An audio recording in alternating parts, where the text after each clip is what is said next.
a perdu toutes nos petites habitudes. Eh Thomas, oui. Mein Kampf tombe donc, on le sait, dans le domaine public et fait encore débat. Faut-il ou non le publier? Un débat très ancien en France, même aussi vieux que le livre finalement, même si les termes ont changé. Le compteur, il est à moins 70 ans. Oui, on revient en septembre 1946. Le procès de Nuremberg, procès contre le régime nazi, tire à sa fin. Mein Kampf est, selon l'accusation, la preuve irréfutable que le régime n'a pas agi au gré des événements, mais selon un plan établi par Hitler dès 1925.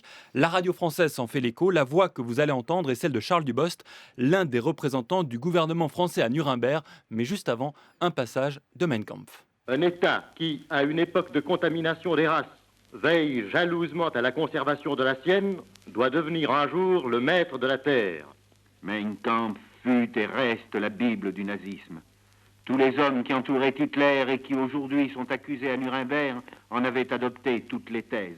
Et c'est d'ailleurs parce que l'idéologie hitlérienne était contenue dans Mein Kampf qu'en 1934, et c'est méconnu, la Ligue internationale contre l'antisémitisme, la LICA, va discrètement financer la traduction et la publication en France du livre pour prouver qu'Hitler n'était pas le pacifiste qu'on nous présentait alors en France. Un livre publié, ironie, par les Nouvelles Éditions Latines, un éditeur fascisant mais ulcéré par les propos anti-français d'Hitler dans son livre. Donc dès 1934, on peut lire Mein Kampf en France. Et non, parce qu'inquiet des conséquences, Hitler porte plainte contre cette publication française que ni lui ni son éditeur allemand n'ont autorisé. Le tribunal de commerce de Paris donne raison au chancelier, interdit la publication et impose la destruction des livres déjà imprimés. Ironie à nouveau de l'histoire, bien des années plus tard, les alliés de circonstance de 1934 se déchirent.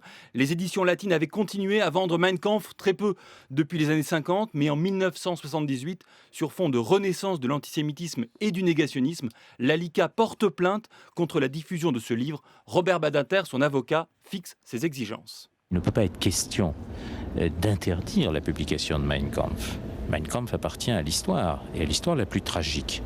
Mais ce qui est important, c'est que la lecture de Mein Kampf soit nécessairement précédée des éléments qui permettent, en particulier aux jeunes générations, d'apprécier les conséquences du livre. La Cour d'appel de Paris accède à cette demande. Mein Kampf peut être vendu librement, à condition d'être assorti d'un texte présentant sa dimension historique.